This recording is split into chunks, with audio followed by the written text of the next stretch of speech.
Assalamualaikum warahmatullahi wabarakatuh. Alhamdulillahirabbil alamin. Assalatu wassalamu ala asrafil anbiya'i wal mursalin sayyidina wa maulana Muhammadin wa ala alihi wa sahbihi ajma'in amma ba'du. Puji syukur kita panjatkan kepada Allah Subhanahu wa taala karena berkatnya lah kita dapat melaksanakan webinar internasional dengan tema pendidikan dan Al-Quran. Salawat dan salam selalu tercurah kepada junjungan kita Nabi besar Muhammad SAW beserta seluruh keluarga, kerabat, sahabat, dan pengikut beliau hingga akhir zaman. Pada kesempatan ini, saya Faizah Naziha, mahasiswa Sekolah Tinggi Ilmu Tarbiyah Darul Ulum Kota Baru, akan menyampaikan judul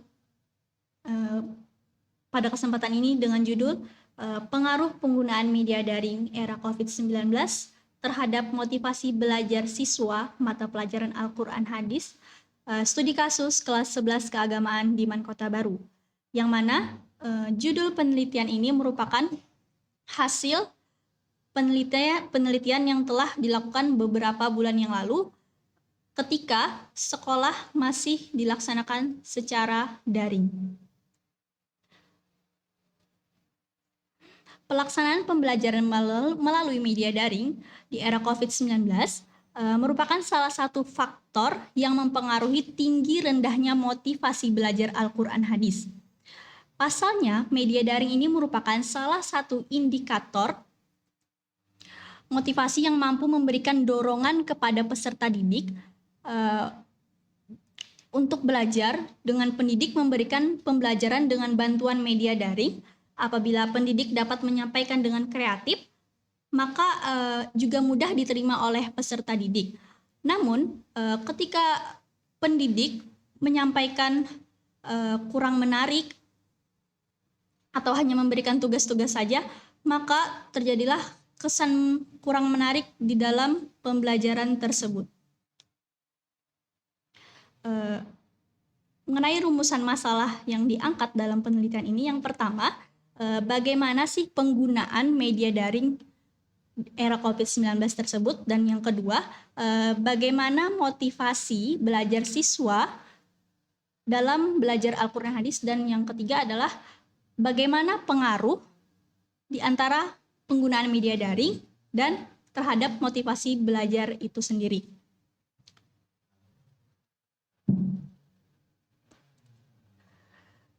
Landasan teori mengenai penggunaan media daring. Yang pertama adalah pengertian media daring. Media daring atau disebut dengan media digital atau online merupakan saluran komunikasi yang dilakukan secara online berbasis komunikasi melalui situs web di internet. Media online adalah media digital yang mencakup teks, video, dan musik yang didistribusikan melalui jaringan internet. Atau disebut juga dengan cybermedia, media cyber, internet media, dan new media, dapat diartikan sebagai media yang tersaji secara online di situs web internet. Yang kedua adalah prinsip desain pembelajaran daring. Yang pertama adalah identifikasi capaian pembelajaran bagi peserta didik yang mencakup aspek kognitif, psikomotorik, dan afektif. Yang kedua adalah menjamin strategi asesmen selaras dengan capaian pembelajaran. Yang ketiga adalah menyusun aktivitas dan tugas pembelajaran secara progresif agar peserta didik mampu mematok target kognitif, psikomotorik, dan afektif yang dibangun dalam proses belajarnya, yang mana menyajikan materi yang mendukung belajar aktif dalam durasi pembelajaran. Pengetahuan dibangun melalui dari yang mendasar lalu meningkat menuju keterampilan pada tingkat yang lebih tinggi seperti aplikasi, integrasi, dan analisis. Yang keempat, menjamin keseimbangan antara kehadiran guru memberi materi, interaksi sosial, tantangan, atau beban kognitif. Yang ketiga ada strategi pembelajaran daring.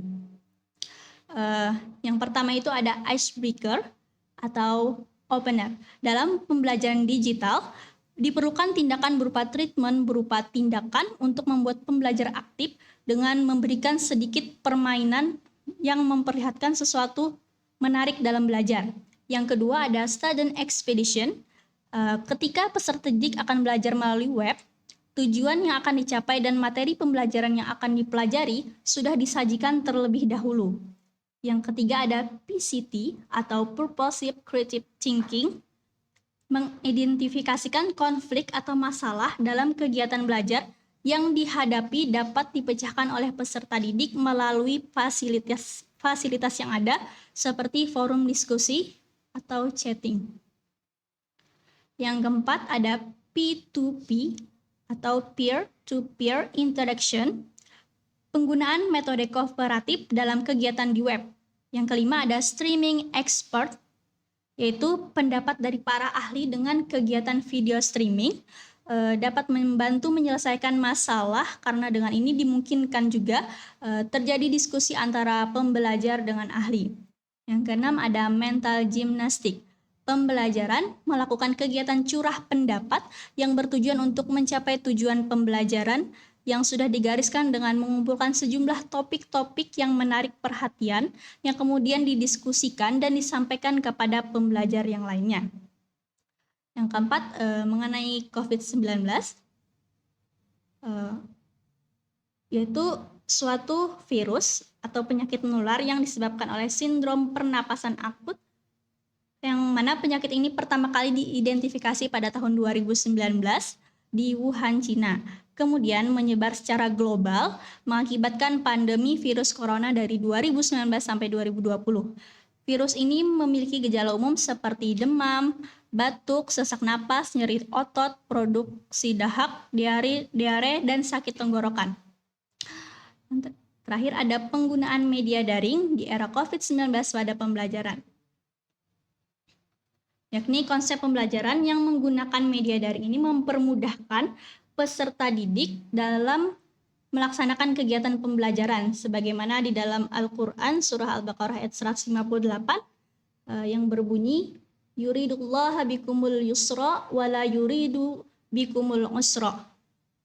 Dari ayat tersebut kita tahu bahwa era COVID-19 adalah kondisi di mana sebagian bangsa sedang dalam masa kesulitan. Segala rancangan yang telah tersusun terhenti dan ruang gerak aktivitas yang terbatas. Namun Allah senantiasa memberikan kemudahan bagi umat manusia dengan adanya jaringan internet, jaringan yang bisa dimanfaatkan untuk berbagai informasi, bekerja serta belajar juga dilaksanakan melalui media daring sehingga belajar dan mengajar tetap berlangsung dengan menggunakan media tersebut. Selanjutnya, mengenai motivasi belajar. Motivasi belajar adalah suatu yang kompleks karena motivasi dapat menyebabkan terjadinya perubahan dalam diri individu untuk melakukan sesuatu yang didorong karena adanya tujuan, kebutuhan, atau keinginan.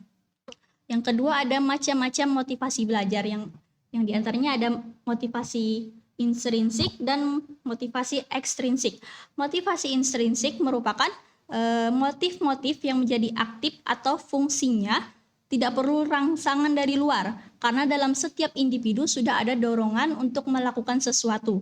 Yang kedua adalah motivasi ekstrinsik, yang artinya sebaliknya daripada motivasi intrinsik, yaitu motif-motif yang aktif dan berfungsi karena adanya rangsangan dari luar.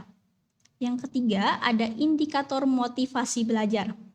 Indikator motivasi belajar itu yang pertama adalah adanya hasrat dan keinginan untuk berhasil, adanya dorongan dan kebutuhan dalam belajar, adanya harapan dan cita-cita di masa depan, adanya penghargaan dalam belajar, adanya kegiatan yang menarik dalam belajar, serta lingkungan belajar yang kondusif sehingga memungkinkan peserta didik untuk belajar dengan baik. Yang keempat, prinsip motivasi belajar. Prinsip motivasi belajar itu diantaranya adalah sebagai penggerak dan pendorong aktivitas belajar, sebagai motivasi merupakan pujian yang mana lebih baik daripada hukuman.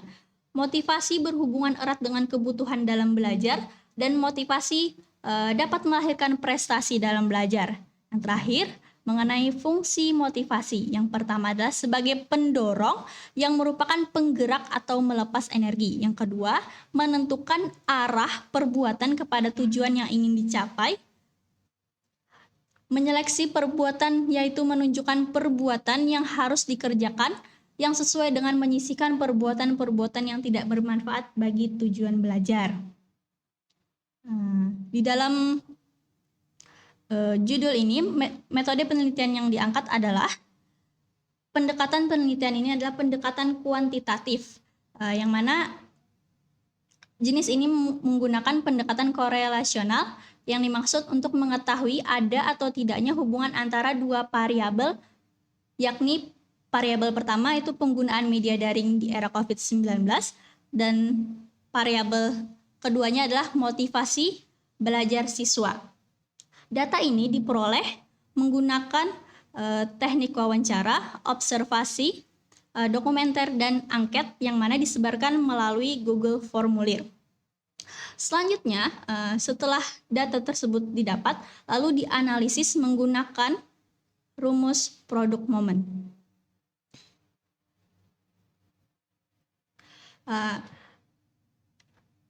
Sesuai dengan variabel yang pertama, variabel X, yang pertama adalah penggunaan media daring era COVID-19, yang mana penggunaan media daring ini termasuk dalam kategori tinggi. Dari kisaran 12-15, variabel ini berada di kisaran angka 13. Selanjutnya, variabel Y, yaitu motivasi belajar Al-Quran Hadis, itu berada di kisaran 14-18, yakni 16, yaitu termasuk dalam kategori tinggi. Nah, di dalam menghitung besaran produk momen tadi, merumuskan hipotesis alternatif dengan hipotesis nihil. HO, yaitu tidak ada pengaruh penggunaan media daring era COVID-19 terhadap motivasi belajar siswa, sedangkan hipotesis alternatif, yaitu adanya pengaruh penggunaan media daring terhadap motivasi belajar siswa di MAN Kota Baru. Yang kedua adalah mencari degree of freedom, ya, atau derajat bebas dengan rumus DF sama dengan N kurang NR, yang mana penelitian ini mengambil sampel 67 dikurang 2 karena variabel yang dapat digunakan ada 2, maka sini 65. Yang ketiga, berkonsultasi pada tabel R produk momen pada taraf signifikansi. Apabila R produk momen sama besar atau lebih besar daripada R tabel, maka hipotesa diterima karena teruji kebenarannya dan hipotesis nihil ditolak. Namun apabila Rx Y lebih kecil daripada R tabel, maka hipotesis A ditolak dan hipotesis nihil diterima karena teruji kebenarannya.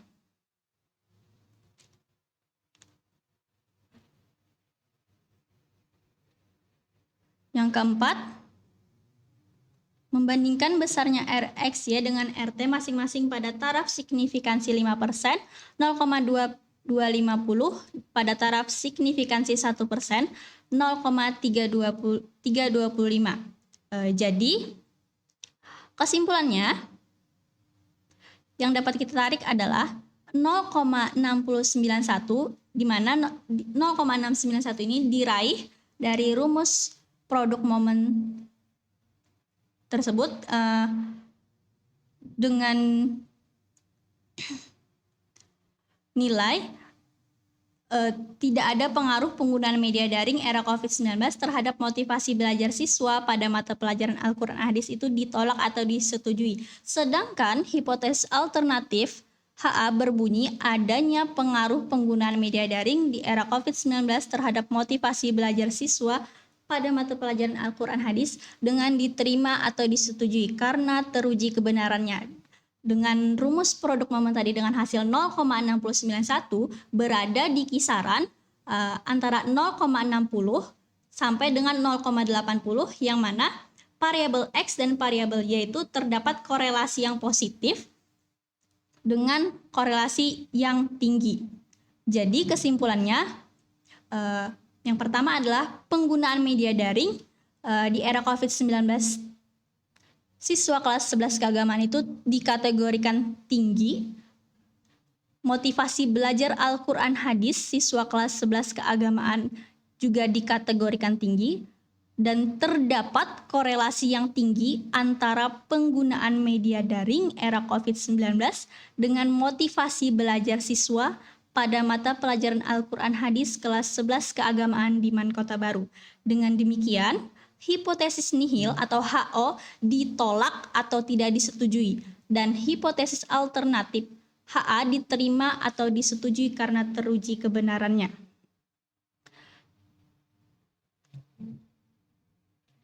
Demikian yang dapat saya sampaikan. Apabila terjadi kesalahan itu murni dari saya sendiri dan saya mohon maaf. Dan apabila ada kebenaran itu hanya datangnya dari Allah semata. Demikian yang dapat saya sampaikan. Wallahul muwafiq ila aqwamit thoriq. Wassalamualaikum warahmatullahi wabarakatuh.